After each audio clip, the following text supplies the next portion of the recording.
You know, let's bring in Jessica Green here, who is an NYU assistant professor of environmental studies. So, Jessica, you had many things to say throughout the president's speech there.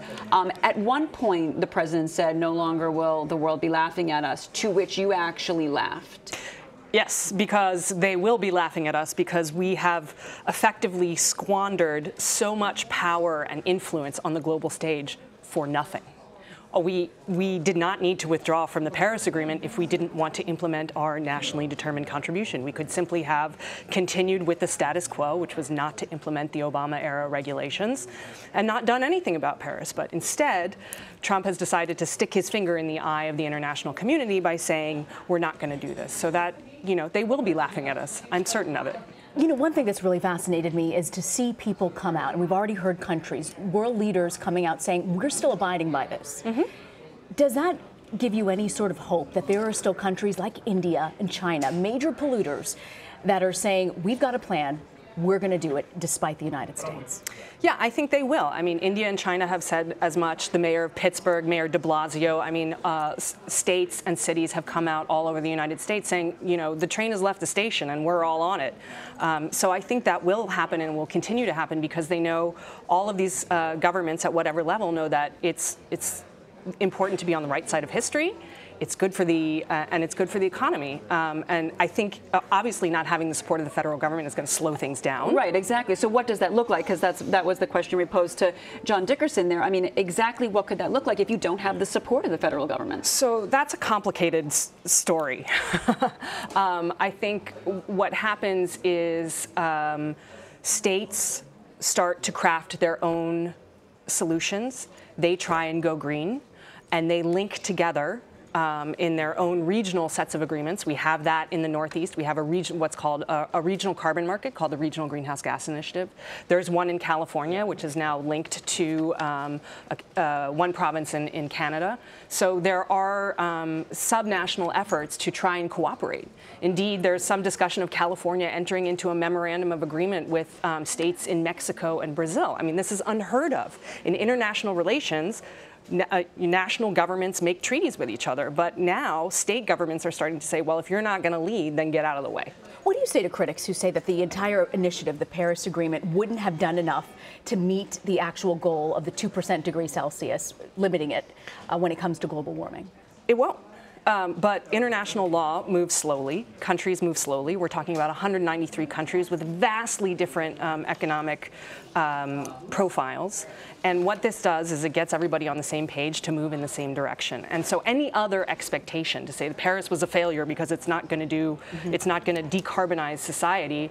I mean, the project that we're looking at here is unprecedented in modern history. We're trying to change the entire way that our society is organized and gets its energy. Is there something that average Americans can do? If the President of the United States says, we're not going to do this, I have been amazed and in awe in this country of the number of people, whether it is the travel ban, whether it is women's rights, who have taken to the streets in a cause that they believe in when they disagree with the President of the United States. So what do you say to people who are watching today that want to do something even if the United States is choosing not to? Well, I think I have two recommendations. One is, yeah, get loud.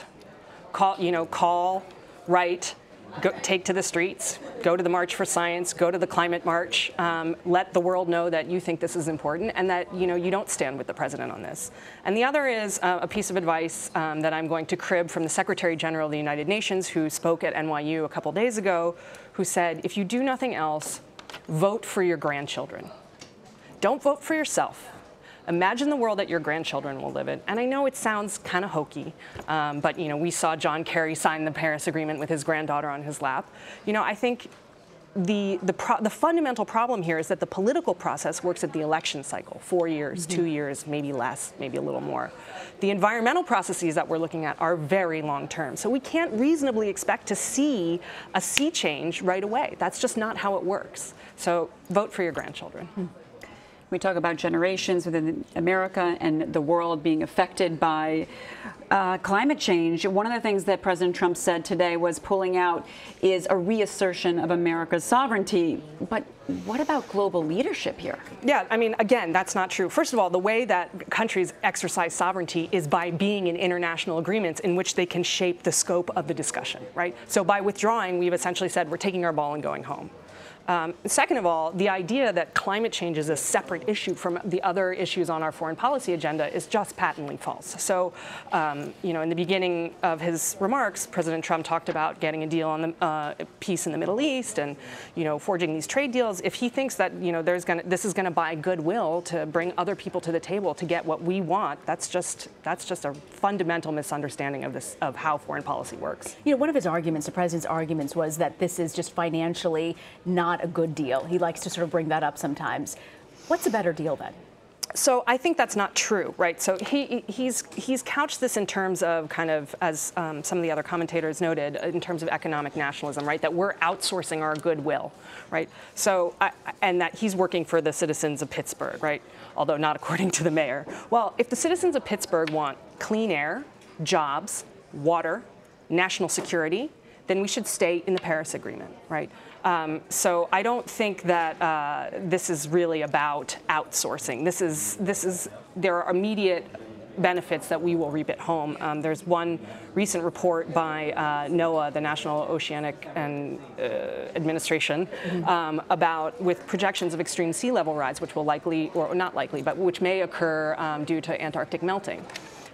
12 feet of sea level rise in coastal areas, which would put all three major airports in the New York City region underwater, right? So if you care about the United States economy, you got to care about Newark, LaGuardia, and JFK.